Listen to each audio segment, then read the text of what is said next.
We are joined by survival expert Les Strowd, and you may know him from the hit show Survivorman. Les, thanks for being with us. So a lot of people here are currently without power and water, getting frustrated, they're panicked. They could use a little help just keeping it together. What do you have? Yeah, and unfortunately, I come with two pieces of sad irony. And the first irony is, of course, that a lot of the people that would need to hear this advice can't right now because they don't have the power, and so perhaps they don't have their screens on. And then the other strange irony is that right now I'm currently producing a special called Surviving Disasters with Les Strowd for American Public Television. So that'll be on for them, unfortunately, a little bit late. This is an all hands on deck kind of situation as well. It does need to be taken seriously. People have succumbed to this, but I'm gonna run down a quick short list for you. That is the all hands on deck emergency moment here. If we're in that situation where you're in your home and it's just that cold and you want to condense your home down. So don't be living in 7 rooms or even 3 rooms. If you can, condense everything down to 1 room. Bring in all of your supplies that way. You want to get in a bit of a sacrificial mind as well. So you might have to sacrifice blankets and mattresses, things that may be ruined in the process. This is about saving your life. So you get those blankets, those mattresses up against the wall, up against the windows.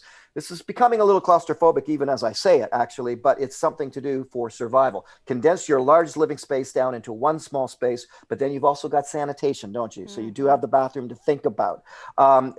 You want to, here's something I've actually done in a bad situation before.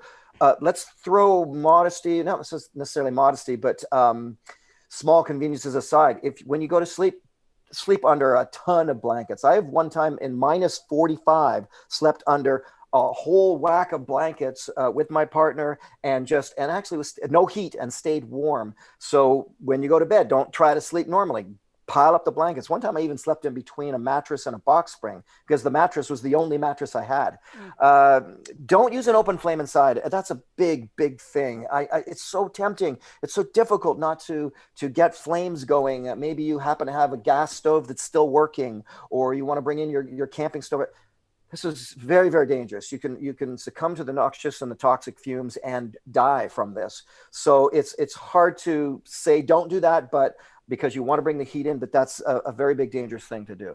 Staying hydrated is really important, which is really difficult in this situation. Consuming sugars. This is not the time to be on a diet. This is not the time to worry about so much what you're eating. You want to stay hydrated and you want to have food sources going into you. And that would include using a lot of people think about it quickly, hopefully, is barbecues. If you got a barbecue outside, you're going to use it outside. That's a way to get water warmed up. That's a way to cook food and use that outside. So keep the food going in.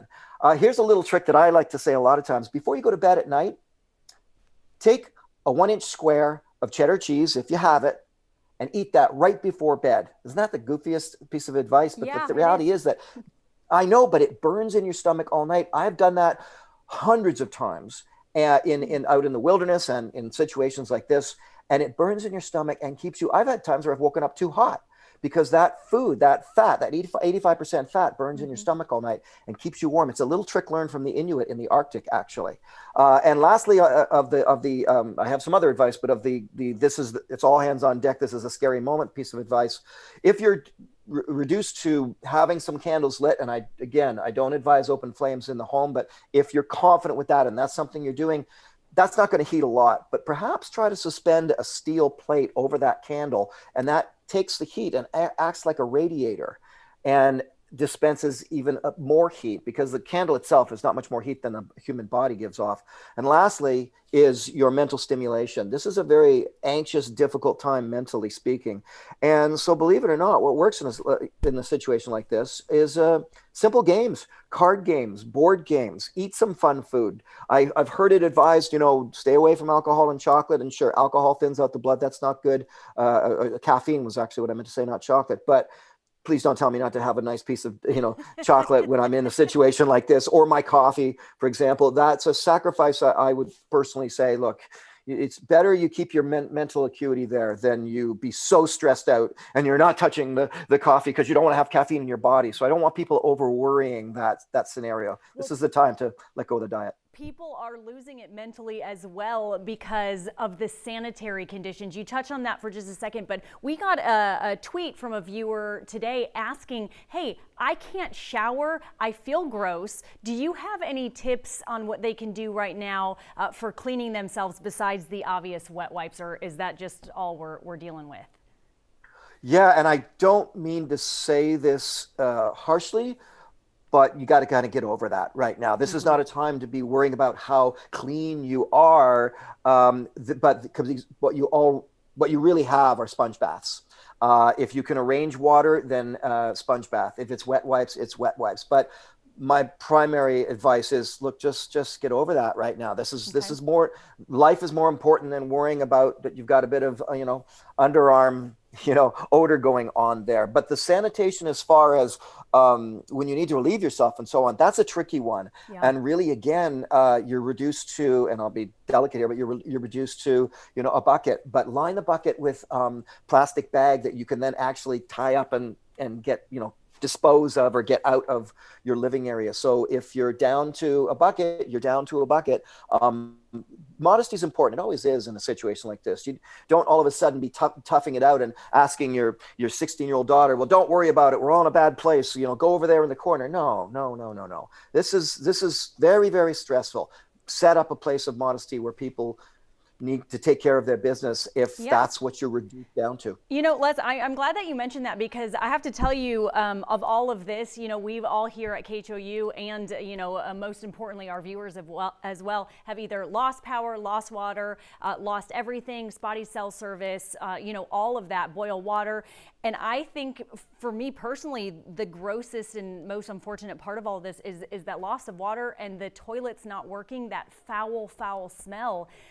So that is a good tip, the bucket. We have to do what we have to do. So we appreciate that. And in the meantime, we want to bring in Lauren Tallarico because she's fielding some of our viewer questions. Lauren, has anyone tweeted you or reached out for a question for Les? Okay, so let's kind of answer this a little bit as far as having a cup of coffee or kind of making those sacrifices to keep your mental health somewhat stable. But that's the question here is, when the power goes out, when you're in the dark, when it's cold, when there doesn't seem to be an end in sight in that moment, I would imagine your mental sanity is so important when it comes to surviving. So what advice do you have for people to stay mentally strong and realize this is going to end? It doesn't feel like it at the time a lot.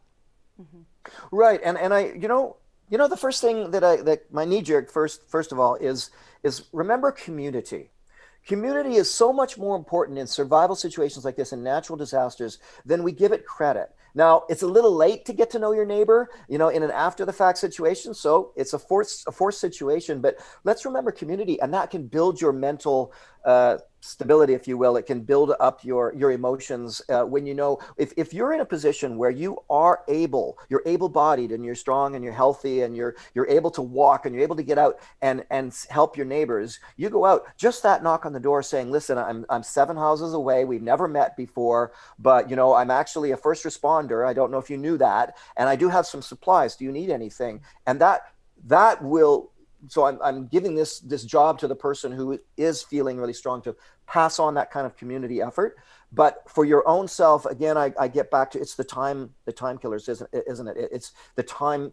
People don't recognize how much boredom is crushing in a situation like this. Boredom is a very crushing situation. So I've interviewed so many people. Again, sorry for the shameless plug, but it's going to be an important show, which is Surviving Disasters with Les Strowd. I've interviewed all these people, and one thing that kept coming up: card games, board games, just being able, trivia games, just being able to pass the time that way. And that, I guess the bright side is that brings back that sense of community right within your home. And if you do give me 30 seconds at the end, I have one last little quick shot list of advice, by the way. Take it away right now, Les. All right. So it's this, and unfortunately, some of this advice would be better heard before the experience, the problem. Remember that if you're a camper, your camping equipment is all emergency equipment. Don't forget that. You might have propane tanks and things like that.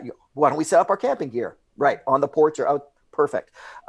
Use the cold outside to keep your food fresh, so you don't have your fridge is shut down, but it's cold enough. Put it in coolers, get it outside on a deck, sort of thing. And I understand some people are in apartments, some people are in condominiums, so it's general advice. Use solar lights. Solar lights are the best. You're not, that works great for your lighting. 5 other things very quickly. Figure out which generators you really need. You might not need the big expensive generator to run your house. Maybe one generator just keeps your fridge going. Ration your food. Do that. I know the power's come back on for all but 45,000 people according to your feed, but that doesn't mean it's not going to shut down again, right? So let's remember that. If it's safe, if it's possible, and you can, leave. Last one is if you do have to leave and you can leave, remember, cold is not so much the issue. Wind is. Wind is the horrifying thing for me in any survival situation. I've spoken fastly. I hope at least some of this helps. So much. Great You have been a advice. wealth of knowledge. Les Strowd, thank you so much. The Survivorman and our expert this morning. Thank you for being with us here on H-Town Rush. We'll be right back. Thank you.